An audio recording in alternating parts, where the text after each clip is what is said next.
Hey, what's up, SnowTrax YouTubers? It's time for another insightful walk around, and today's subject is going to be the Polaris Indy MATRYX SP 650 137 with electric start. So let's start at the front of this sled and work our way back in terms of what we're getting here. I think it's important that you understand that this is, even though this is a value price snowmobile, and it doesn't have the standard feature list a lot of Polaris models do, it does have the same iconic, amazing MATRYX chassis. Now, you're going to say, no it doesn't. I can see already the spindles are different. Yes, they are. The spindles are different. These are extruded aluminum and not cast aluminum. All the other Indy MATRYX models above the SP have the cast spindles. These are extruded. So what's that mean? It means zip, because the geometry is exactly the same. It doesn't affect the handling in any way, positive or negative, or it has nothing to do with it. It's just a cost down feature. They must be able to make these cheaper than the forged ones or the cast ones. Okay, so what you've got is basically an aluminum bodied shock, coil over, threaded preload collars. That's cool stuff, but these are not what I would say like mega ditch banger high performance shocks. They're good shocks. The sled rides great, but there is room for improvement here if you wanted to add accessory shocks, or if you want to ante up and go to the XC model, you get better shocks. But here we go. Okay, so you've got Polaris quick remove hood. I'm not going to remove it because whenever I do that, I can't get it to go back on. If you weren't watching me, I get it to go back on easily. But what you've got is 1, 2, 3 pieces. This one you're opening all the time because your oil bottle is behind there to get access to it. The other side has the chain case, the brake, and the exhaust can. So let's move down a little further.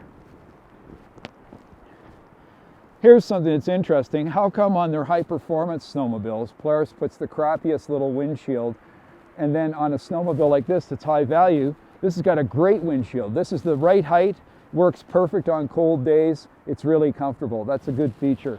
Moving back onto the handlebar switchgear, it's the same setup that if you bought an Assault Boost for like way more money. It's the same setup, the same switchgear, same brake master cylinder with a parking brake integral. It's a new master cylinder for the MATRYX. It's nice looking, and hey, guess what? It's still the best brake in the business. This thing is so easy to modulate from speed. You can take it in and out of lockup. You can make it work for you to tail out the snowmobile riding fast in twisty trails. It's a great brake, and it's mounted on the jack shaft. Keep that in mind. This is the only one left now. Everybody else has got a drive axle brake. This is a jack shaft brake. Moving down the side, lo and behold, we have Polaris flat top seat. And the flat top seat was Polaris's idea on the Axis originally back in 2016. You can correct me if you want, but I think I'm right. And the flat top seat now on the MATRYX is even more narrow here where it counts. Let me just show you. When you're standing on this sled, it feels more like a dirt bike than a snowmobile because it's so skinny right in here where the seat joins the gas tank. It's a great setup. It's really comfortable. You got a stock bar riser. I'll hazard a guess that it's maybe 3 inches, 3.5 inches. You can go to your dealer and get a selection of bar risers. There's lots of different heights depending on how tall or how short you are. Polaris's basic PID display. It's a good display. It's not whiz bang. It's not going to impress your friends and make women want you, but it is a good instrument cluster. It's got all the information you need, and it works in conjunction with smart grips. Keep this in mind. These are the coolest handlebar heaters in the business. They actually sense the temperature that they're putting out, and you say you want your thumb heater to be at 110 degrees. Let's just arbitrarily saying that. You set 110 degrees in the PID, turn the thing on, and that's what you get. If it's wicked cold out and you're running Kevlar Lake at wide open, and you need more heat, you don't have to worry because it's going to automatically adjust and lift that heat to the level that you pre-selected. So there's 3 pre-selected levels for all 3 stations. The 3 stations are left and right handlebar and your thumb heater, okay? So it's really, it's about time we got over this nuclear heated hand grip thing where you're burning your hands or you're freezing. This is the way it should be. This is a good idea. You got your normal MATRYX running boards, super highly vented. Some people like them, some people don't. Depends on the day. If you're running lakes and it's really light, fluffy snow, sometimes they can kind of fill up with snow. But here's the good news. The sled is light, and that's part of the reason it's light, but it's also rigid and sturdy. And the running boards are very, very strong. It's a 5-piece tunnel. You got your two sides, this one on the left, the other one on the right, and then 3 down the, 2 on either side, and then 1 down the middle. The tunnel is obviously integral to the cooling. You've got coolers in the tunnel and in the bulkhead. Okay, you want to know about the skid.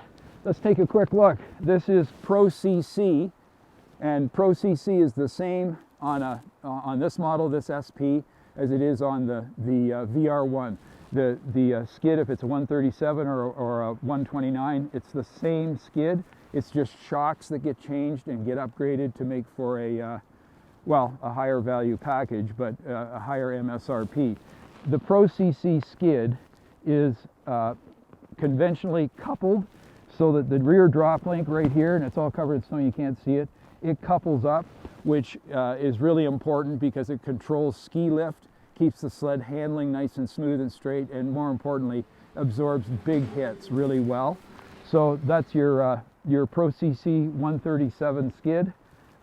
2 shocks, aluminum bodied, not your super duper high quality shocks, but nonetheless the sled delivers a really good ride.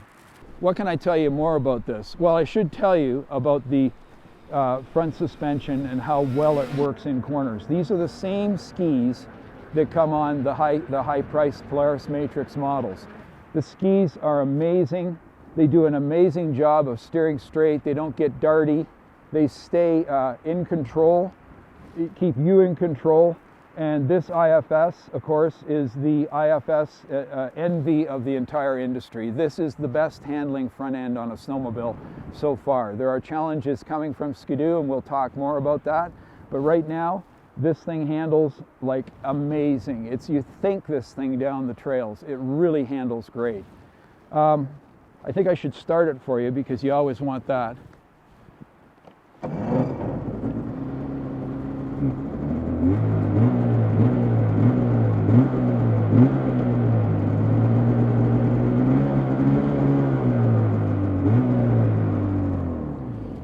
So engagement would appear to be right at 4,000 RPM, which is about right for a motor of this size.